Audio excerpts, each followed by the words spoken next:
여러분 안녕하십니까? 오늘은 교과 연구 둘째 날 월요일 주제입니다. 이 자리에 함께 참석하신 여러분들을 진심으로 환영합니다.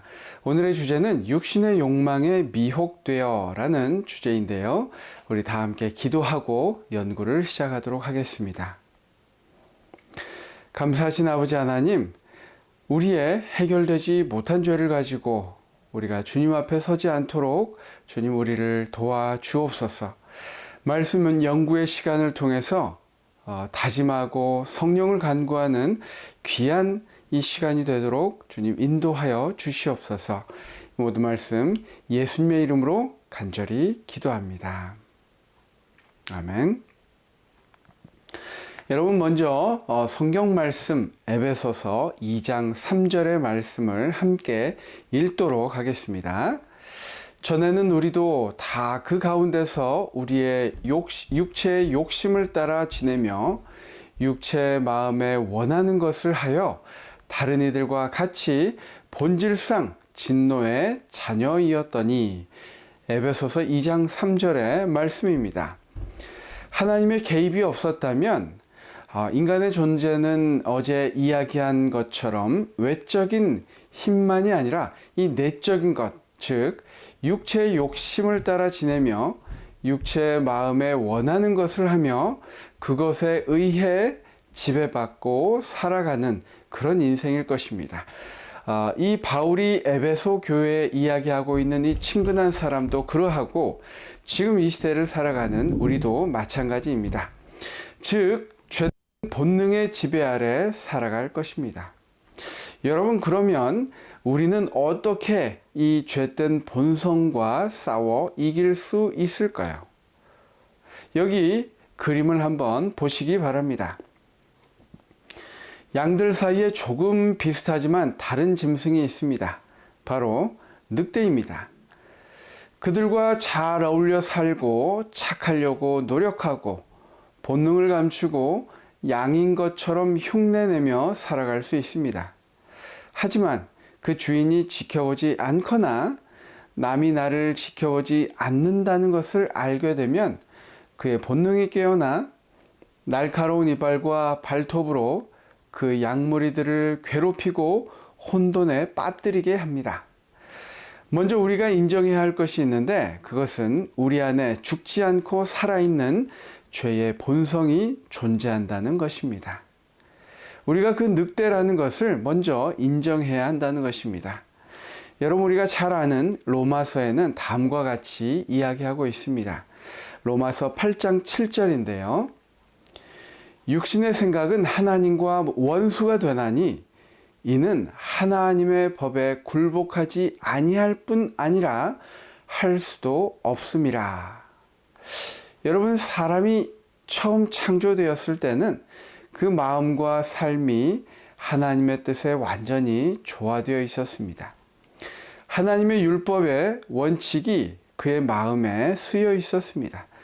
하지만 정말 안타깝게도 죄가 사람을 하나님으로부터 멀어지게 했고, 또 사람의 마음은 적개심과 반항심으로 가득 차게 되었습니다. 그 결과 사람이 죄의 권세 아래 타락한 이후 인간은 육신의 성향에 따라 살게 되었고 하나님의 율법에 순종하는 일이 불가피하게 되었던 것입니다. 이 때문에 인간이 스스로 순종하고자 하는 율법주의적인 시도, 우리가 매일 투쟁하고 있는 것이죠. 인간의 율법주의적인 시도는 의와 구원에 이를 수 없게 되었다라고 우리 주석에서는 또 설명하고 있습니다. 내 자아와 죄에 대하여 죽지 않고 성령 안에서 새 생명으로 거듭나지 않으면 우리는 하나님의 뜻에 굴복할 수 없다는 것입니다. 그 말씀이 부조와 선지자 64페이지에 나와 있는데요. 이 말씀을 좀 읽도록 하겠습니다. 사람은 죄로 인하여 매우 타락하였으므로 자신의 힘으로는 순결하고 선한 본성을 가지신 분과 조화될 수 없었다. 그러나 율법의 정죄로부터 사람을 속량하신 후에 그리스도께서는 인간의 노력과 연합하도록 하나님의 능력을 부여하실 수 있었다. 이리하여 하나님께 대한 회개와 그리스도를 믿는 믿음으로 말미암아 타락한 아담의 자손들은 다시 한번 하나님의 자녀가 될 수 있을 것이다. 여러분, 우리가 아까 그 늑대처럼 그저 흉내내는 신앙에서는 본성이 어느 순간 나타날 것입니다. 그러면 그 주변에 있는 사람과 그러한 자신을 발견하는 모두 정말 슬픔과 어쩔 수 없는 이 허무감에 빠지게 될 것입니다. 그러면 어떻게 해야 될까요? 성경에서 여러 곳에서 이야기하고 있는 것처럼 어떻게 보면 너무나 쉬운 이야기 같지만 그렇게 잘 되지 않는 죽고 다시 태어나야 하는 것입니다. 이것을 성경은 중생이라고 이야기하고 있습니다. 여러분, 이 그림에서 늑대를 찾으셨습니까? 그 늑대를 고쳐서 교화해서 양이 되는 것이 아니라 늑대는 죽고 양으로 다시 태어나는 것만이 방법이라는 것입니다. 이 로마서의 말씀처럼 육신의 생각은 하나님의 율법에 전혀 굴복할 수 없습니다. 오직 성령의 변화시키는 능력으로 순종이 다시금 가능해진다는 것입니다. 여러분, 우리가 우리 마음속에 하나님을 닮아가야지라는 그 결심으로는 이루어질 수 없다는 것입니다. 내가 십자가로 인하여 십자가에서 죽고 다시 살아날 때에만 가능하다는 것입니다. 완전 다른 사람이어야 가능하다는 것이죠. 우리가 그것을 인정하지 않으면 내가 자꾸 그것을 해나가려고 합니다. 내가 죽고 다시 살아나는 것은 예수님 없이는 될 수 없습니다. 우리가 그래서 그것을 받아들여야 한다는 것이죠. 오직 성령의 변화시키는 능력으로서 순종이 다시금 가능해진다. 우리가 이 말씀을 기억해야 할 것입니다. 그래서 바울은 그의 소신자들에게 한때 다른 이들과 같이 본질상 진노의 자녀였다고 말하고 있는 것입니다. 교과에서 이야기하고 있는 것처럼 일상의 죄에 대한 투쟁은 결국 그 원인인 죄된 본성을 해결하지 않고서는 끊임없이 실패할 뿐이라는 것입니다. 여러분, 혹시 그런 경험 있지 않으십니까? 부엌 근처만 가면 이상한 냄새가 나는데 여기저기 원인을 찾아도 그 원인, 냄새 원인을 찾을 수 없을 때가 있습니다. 갈 때마다 그 불쾌한 냄새가 내 마음을 불편하게 하고 기분 나쁘게 합니다. 그 부엌이 얼마나 예쁘고 잘 정리되어 있는지는 상관이 없습니다. 무엇인가 해결되지 않는 그것, 그 냄새를 해결하지 않으면 헤어나올 수 없는 것입니다. 그 불편함은 사라지지 않는 것입니다. 그 해결 방법은 무엇입니까? 그 원인을 찾아서 제거하는 것입니다. 그 냄새 원인을 찾아내야 한다는 것입니다. 그것이 우리의 죄된 본성입니다. 여러분, 2장 3절의 말씀처럼 인간은 다른 이들과 같이 본질상 진노의 자녀로서 해결하지 않으면 종말의 마지막 때에 하나님의 심판의 엄중함 아래 있게 될 것이라는 것을 명심하라고 이야기하고 있습니다. 우리 교과를 살펴보겠습니다. 본질상 진노의 자녀라는 구절은 또 다른 무서운 현실을 가리키고 있다. 이 구절은 우리가 비록 하나님의 형상을 여전히 지니고 있지만 우리 안에 깊은 문제가 있음을 가리키고 있다. 그리스도인의 삶을 산다는 것은 단순히 한두 가지 나쁜 습관을 극복하거나 현재 우리를 위협하고 있는 허물과 죄를 극복하는 문제가 아니다. 우리는 단지 죄와 싸우는 것만이 아니라 죄된 본성과 싸워야 한다. 여러분, 우리의 본성은 하나님에 대한 반역과 자기 파멸을 향해 기울어져 있습니다.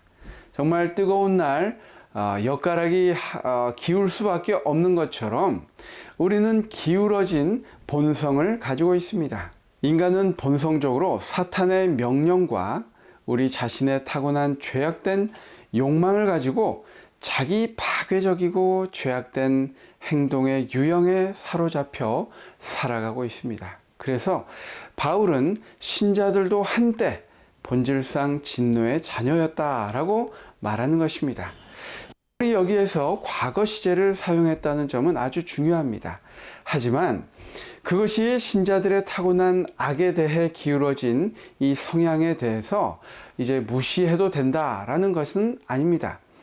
바울은 편지의 상당 부분을 할애하면서 죄의 본성에 뿌리를 둔 죄악된 행위가 여전히 그리스도인들에게 큰 위협이 된다고 경고하고 있습니다. 여러분, 오늘의 삶 속에 죄된 본성을 가지고 기울어진 옛사람의 삶을 벗고 새 사람으로 살게 하는, 그것은 바로 이 속사람을 변화시키는 하나님의 개입하심 외에는 다른 방법이 없다는 것을 우리가 인정해야 될 것입니다. 그리고 그 하나님의 개입하심을 간구하는 이 시간이 되기를 간절히 바랍니다. 여러분, 우리 다 함께 영감의 교훈의 말씀을 읽고 오늘 기도회를 마치도록 하겠습니다. 천사들은 사람들이 자기 자신들을 하나님께 굴복시킬 때 일어나는 성품의 변화를 보고 놀란다. 본질상 진노의 자녀였던 자들이 회개하여 그리스도와 동역자가 되어 영혼들을 하나님께 인도하는 것을 본다.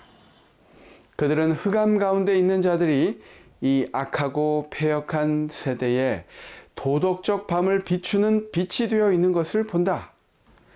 그들은 그 사람들이 그리스도와 같은 경험을 통하여 그들의 주님과 함께 고난을 받고 그 후에 하늘에서 그분과 함께 그분의 영광에 참여하는 자들이 되는 것을 본다.